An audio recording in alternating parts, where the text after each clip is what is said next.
This video will cover the proper way to cite secondary sources in APA 7th edition style.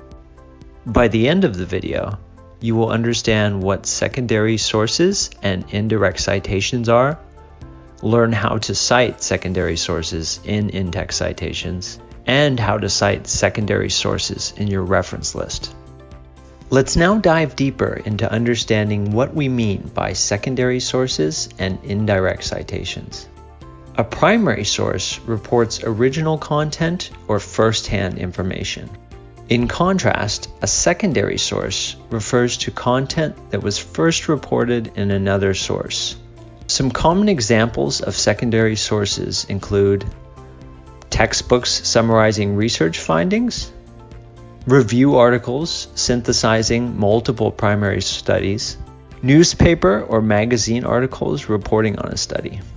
When conducting academic research, you're advised to locate and read the original source material rather than relying solely on the information presented in a secondary source. The full citation details provided in the reference list of the secondary source can be used to help you find and access the primary source. You can use tools like OneSearch to locate and retrieve the original source document.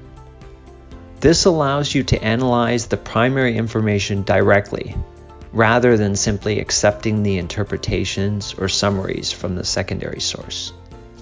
Now that we've covered the difference between primary and secondary sources, let's discuss how to properly cite a secondary source in your in-text citations.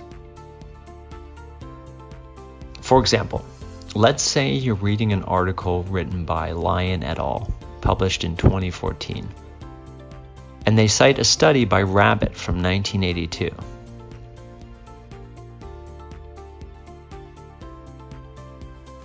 If you were unable to access the original Rabbit study yourself, you would cite it in your paper like this. Since you did not read the Rabbit study directly, you would cite it as an indirect or secondary source using the format described above. This allows you to acknowledge the original work while also being transparent that you accessed it through a secondary source rather than the primary source itself. Next, let's discuss how to acknowledge the secondary source in your end-of-text reference list. Unlike the in-text citation, for the reference list entry, you will only include the details of the secondary source that you actually accessed.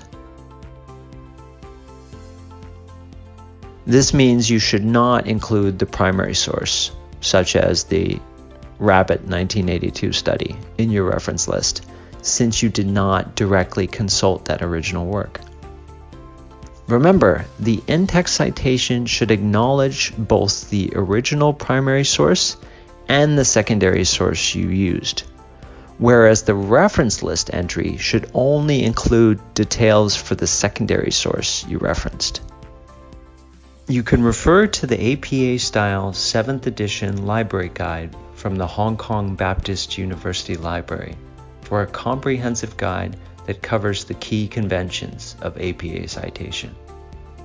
If you have any questions or need further assistance in citing secondary sources in APA style, feel free to seek help from your course instructor or the librarians.